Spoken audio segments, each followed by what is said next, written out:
أعوذ بالله السميع العليم من الشيطان الرجيم بسم الله الرحمن الرحيم إن الحمد لله نحمده ونستعينه ونستغفره ونستهديه ونعوذ بالله من شرور أنفسنا ومن سيئات أعمالنا من يهده الله فهو المهتدي ومن يضلل فلن تجد له وليا مرشدا وأشهد أن لا إله إلا الله وحده لا شريك له وأشهد أن سيدنا وحبيبنا محمدا عبده ورسوله اللهم صل وسلم وبارك عليه وعلى آله وصحبه أجمعين إن الله وملائكته يصلون على النبي يا أيها الذين آمنوا صلوا عليه وسلموا تسليما اللهم صل على محمد وعلى آل محمد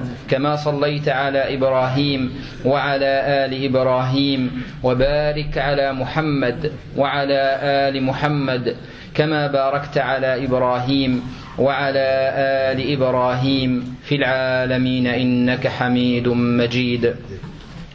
أما بعد, le sujet d'aujourd'hui, Inch'Allah, concernera ad-du'a, l'invocation d'Allah subhanahu wa ta'ala. Invoquer Allah lui et lui demander ses besoins, qu'ils soient des grands ou des petits. Allah subhanahu wa ta'ala aime quand on l'invoque, quand on lui demande. Contrairement aux êtres humains. L'être humain, quand il vient lui demander quelque chose, généralement, il n'aime pas, généralement. Mais Allah subhanahu wa ta'ala, il aime quand son serviteur s'adresse à lui. Ad-du'a représente l'acte principal des adorations. L'acte principal des adorations, adorer Dieu, c'est lui demander de l'aide. Iyyaka na'budu wa iyyaka nasta'in. C'est toi seul que nous adorons et c'est toi seul dont nous implorons secours. Donc implorer secours d'Allah, c'est la moitié de l'adoration.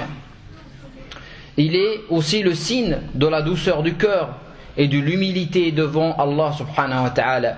Quand on demande à Allah, en quelque sorte, on avoue sa faiblesse, on exprime son besoin et on demande l'aide et le soutien d'Allah subhanahu wa ta'ala. Et donc, s'humilier devant Allah subhanahu wa ta'ala, lui avouer sa faiblesse, c'est un acte d'adoration. Et délaisser les du'as, dire moi j'en ai pas besoin en quelque sorte, c'est un signe d'orgueil, d'autosuffisance et d'oubli d'Allah et d'oubli de sa propre faiblesse, la faiblesse de l'homme. Ce sont là les raisons principales qui méritent l'enfer. C'est pour ça qu'Allah subhanahu wa ta'ala nous dit, votre Seigneur a dit, implorez-moi, je vous exaucerai. Wa qala rabbukum ud'uni astajib lakum. Votre Seigneur a dit, implorez-moi, je vous exaucerai. Mais ceux qui, par orgueil, refusent de m'adorer, entreront tête basse en enfer. Comme si éviter ou ne pas implorer Allah subhanahu wa ta'ala, c'est un signe d'orgueil et d'un refus de l'adoration d'Allah subhanahu wa ta'ala. Donc ce verset est très explicite, le verset 60 de Sourate Ghafir. Allah nous dit, votre Seigneur a dit, implorez-moi, je vous exaucerai. Mais ceux qui par orgueil refusent de m'adorer entreront tête baissée en enfer. Le prophète sallallahu alayhi wa sallam nous incite à faire des invocations, à faire des du'as dans plusieurs hadiths. Il dit dans un hadith, ad-du'a est l'adoration, la meilleure adoration, l'âme des adorations, c'est le du'a. Abu Dharr radiyallahu anhu a dit, relatant les propos de son Seigneur, le prophète sallallahu alayhi wa sallam a dit, Allah nous dit, ô mes serviteurs, je me suis interdit l'injustice à moi-même et je l'ai rendue interdite entre vous. Ne soyez pas donc injustes les uns envers les autres. Ô mes serviteurs, vous êtes tous dans l'égarement à l'exception de ceux que j'ai guidés. Demandez-moi donc de vous guider et je vous guiderai. Ô mes serviteurs, vous êtes tous affamés à l'exception de ceux à qui j'ai donné leur nourriture. Demandez-moi donc votre nourriture et je vous la donnerai. Ô mes serviteurs, vous êtes tous nus, à l'exception de ceux que j'ai vêtus. Demandez-moi de vous vêtir et je le ferai. Ô mes serviteurs, vous commettez des fautes la nuit et le jour, et c'est moi qui pardonne toutes les fautes. Demandez mon pardon et je vous l'accorderai. Hadith rapporté par Muslim. C'est un hadith extraordinaire. Et regardez comment c'est Allah subhanahu wa ta'ala qui vient vers nous, qui s'adresse à nous pour lui demander, pour qu'on lui demande des choses. C'est lui qui nous dit: demandez-moi, demandez votre guidance, demandez votre nourriture, demandez vos vêtements, demandez qu'Allah efface vos péchés, demandez-moi et je le ferai. C'est-à-dire que du moment où tu réussis à demander à Allah, tu es certainement sur le bon chemin. Dans un hadith, le prophète sallallahu alayhi wa sallam nous dit que le dua est l'arme du musulman. L'arme, c'est la protection, c'est le bouclier, le pilier de la religion, la lumière des cieux et de la terre. Le dua, c'est la lumière des cieux et de la terre. Le dua, il nous dit sallallahu alayhi wa sallam, est utile contre ce qui est arrivé et contre ce qui va arriver. C'est-à-dire contre ce qui est déjà arrivé, tu demandes à Allah subhanahu wa ta'ala sur les choses qui sont passées, mais aussi pour ton avenir. C'est-à-dire qu'il peut même intervenir pour changer un malheur qui allait te toucher. Allah subhanahu wa ta'ala peut changer un malheur qui allait te toucher grâce à ton dua. Et ça, c'est le prophète sallallahu alayhi wa sallam qui le dit dans un hadith authentique et clair, que le dua, en quelque sorte, se bagarre avec un destin, un malheur qui allait descendre et l'empêche de descendre. C'est-à-dire que pour notre avenir, si on demande sincèrement à Allah, Allah peut améliorer notre vie et nous donner un meilleur destin. Attachez-vous au dua, ô serviteurs de Dieu, nous dit le prophète sallallahu alayhi wa sallam. Il nous dit dans un autre hadith, Allah est pudique et généreux. Allah est pudique et généreux.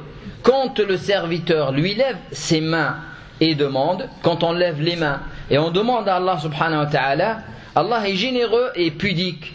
Allah ne les rend pas sans y mettre un bien. Allah va te donner quelque chose. Tes mains ne reviendront pas vides. Et c'est pour ça qu'on lève les mains pour demander à Allah subhanahu wa ta'ala. C'est-à-dire que les mains ne reviendront jamais vides. Allah te donnera certainement quelque chose. Aucun musulman ne fait une invocation qui ne contient ni péché ni rupture de lien de parenté sans qu'Allah lui donne l'une de ces trois choses. Quand tu fais une invocation, Allah te donne l'une de ces trois choses. Soit il exauce ton invocation. Tu as demandé quelque chose à Allah, Allah te la donne. Tu as demandé que tu réussisses dans un examen. Tu as demandé qu'Allah te donne un enfant pieux. Tu as demandé qu'Allah te donne un bien. Allah te donne ce que tu as demandé. Ça, c'est la première possibilité. La deuxième possibilité, Allah te retarde sa récompense pour l'au-delà. C'est-à-dire que dans l'au-delà, tu trouveras des hasanats. Et tu ne sais même pas d'où viennent ces hasanats. Et Allah te dira que ces hasanats sont la compensation de des invocations et des du'as que tu as faites, que tu as réalisées dans ce bas monde, alors qu'Allah n'a pas exaucé ces invocations. Ce jour-là, tout le monde aimerait que toutes ces invocations n'auraient pas été exaucées pour qu'Allah les remplace par des hasanats. La troisième possibilité, c'est qu'Allah t'évite un mal, un malheur qui allait te toucher, et grâce à ton invocation, Allah t'épargne ce malheur proportionnellement à l'invocation que tu viens de faire. Donc regardez, l'invocation n'est jamais perdue. N'est jamais perdue. Quand Allah te facilite le chemin pour l'invoquer, ton invocation n'est jamais perdue. En soi, c'est une adoration, et après, soit Allah te l'exauce, te donne ce que tu veux, soit il te la retarde jusqu'au jour du jugement dernier, et il te la donne sous forme de hasanat, soit Allah t'évite un malheur qui allait te toucher. Donc, faites des invocations, ça ne serait jamais perdu. Quelles sont les conditions de l'acceptation des invocations. Même si l'invocation et le dua est accessible à tout le monde, tout moment, il y a certaines conditions qui vont faire que le dua soit mieux à être accepté, soit Allah l'accepte plus. D'abord, c'est s'acquitter de ses obligations religieuses. Celui qui ne fait ni prière, qui néglige sa prière, qui néglige sa zakat, qui jeûne pas, et après il vient demander, peut-être Allah exauce son invocation, mais c'est loin, c'est pas probable. Mais Allah peut exaucer l'invocation même de celui qui est dans l'égarement complet. Mais plus on est dans le chemin d'Allah, plus Allah nous aime et plus il nous donne ce qu'on veut. Deuxième chose, ne pas consommer le haram et ne consommer que le halal. Faire attention à ce qu'on mange, faire attention à ce qu'on gagne, faire attention à ce qu'on fait rentrer chez soi, la nourriture, le salaire, les ressources. Celui qui mange que du halal, généralement Allah exauce ses invocations. Tout ce qu'il demande, Allah lui donne. Troisième chose, c'est la sincérité. Demander uniquement à Allah, seul à Allah. Ne pas demander aux gens avant de demander à Allah subhanahu wa ta'ala. Ne pas prendre d'intermédiaire. Ne pas prendre d'intermédiaire entre toi et Allah. Il n'y a pas d'intermédiaire. Allah est accessible directement. Pourquoi demander à tel saint ou à telle personne alors qu'Allah est accessible directement? Et la religion musulmane, elle est claire sur ce point-là. Pas d'intermédiaire entre l'homme et son Seigneur. Tu lèves les mains et tu es en communication directe. Tu n'as besoin ni d'imam, ni de saint, ni de personne autre, ni même du prophète sallallahu alayhi wa sallam, qui n'est pas là pour être l'intermédiaire, mais pour être notre guide. Et c'est lui qui nous a montré cela sallallahu alayhi wa sallam. Avoir aussi la certitude qu'Allah répondra à ta demande. Être certain qu'Allah répondra à ta demande. Il ne faut pas que tu invoques Allah et alors que tu as un doute dans ton cœur, peut-être, je ne sais pas, je vais quand même demander, mais je ne sais même pas si Allah répondra à mon appel ou pas. Il faut avoir la certitude et Allah répondra, Inch'Allah. Et aussi, quand on dit une invocation, il faut la dire avec le cœur présent. On mesure la portée de ses paroles. On le dit avec la parole, avec la langue, mais avec le cœur aussi. Il y a certains qui vont faire des invocations alors qu'ils ne savent même pas ce qu'ils sont en train de dire. Et il vaut mieux peut-être dire des invocations en français directement à Allah subhanahu wa ta'ala pour celui qui ne comprend pas l'arabe, que de les dire en arabe alors sans rien comprendre. D'accord? L'idéal, c'est de les faire en arabe en comprenant le sens de ce qu'on est en train de dire. Et aussi de faire les invocations telles que le prophète sallallahu alayhi wa sallam nous a appris. On appelle ça le ma'thurat, al-athar. Le prophète sallallahu alayhi wa sallam nous a appris beaucoup de sortes d'invocations selon les situations. Alors l'idéal, c'est d'invoquer Allah et de se rapprocher de lui par les invocations que le prophète sallallahu alayhi wa sallam nous a appris. Quand tu es malade, voilà comment tu demandes à Allah subhanahu wa ta'ala la guérison. Quand tu es pauvre, voilà où tu as une dette. Voilà comment demander à Allah subhanahu wa ta'ala la richesse et qu'Allah te donne l'argent pour payer tes dettes, ainsi de suite. Et le prophète sallallahu alayhi wa sallam nous a appris énormément de choses dans ce domaine. Il n'y a pas mieux que d'utiliser les paroles utilisées par le prophète sallallahu alayhi wa sallam lui-même, parce qu'elles sont certainement les meilleures. C'est lui qui connaît le mieux Allah parmi les humains. Ne pas se précipiter la réponse et dire « Ah ben j'ai déjà demandé et Allah n'a pas répondu à mon appel ». Ça, jamais un musulman ne dira ça. J'ai demandé, Allah ne m'a pas entendu. Non, jamais. Comme on a dit tout à l'heure, Allah te donnera l'une des trois choses. Donc ne te précipite pas. Et sache que si Allah ne te donne pas cette chose, c'est peut-être un bien pour toi. C'est peut-être un bien pour toi. Et que ta demande n'est jamais perdue. Aussi insister, car Allah aime ceux qui insistent dans leur invocation. Le dire 1, 2, 3 fois pour qu'Allah subhanahu wa ta'ala te donne ton invocation. Insister dans l'invocation, le dire plusieurs fois, le faire plusieurs fois, Inch'Allah. Quelles sont les règles à respecter pour que l'invocation soit acceptée? Profiter et guetter les bonnes occasions favorables à l'acceptation de dua. Il y a des moments où on est bien, on se sent bien avec Allah subhanahu wa ta'ala, on est proche de lui. Et c'est là, pendant ces moments, qu'il faut demander à Allah subhanahu wa ta'ala. Par exemple, quand on est prosterné, fait sujoud, c'est la meilleure position. Et c'est la position dans laquelle on est le plus proche d'Allah. Il faut lui demander. Il ne faut pas que ce sujoud soit rapide. Le sujoud, c'est un moment où on a la possibilité de demander à Allah. Donc on demande et on confie à Allah notre besoin. Lors de l'appel de la prière, quand l'adhan, aussi entre l'adhan et l'iqama, c'est un moment d'acceptation de dua. Aussi l'aube, avant l'aube, waqt as-sahar, c'est un moment d'acceptation. Celui qui a un besoin vraiment urgent et qui veut faire quelque chose de bien, qu'il se lève avant le fajr, qu'il fasse des raka'at, des salats, incha'Allah, et qui donne une aumône auparavant, et qu'il demande à Allah subhanahu wa ta'ala, et Allah exaucera son appel. Suite aux prières obligatoires, après chaque prière, on a un moment d'acceptation de dua. On fait les évocations de Dieu, dhikr, et après on demande à Allah subhanahu wa ta'ala.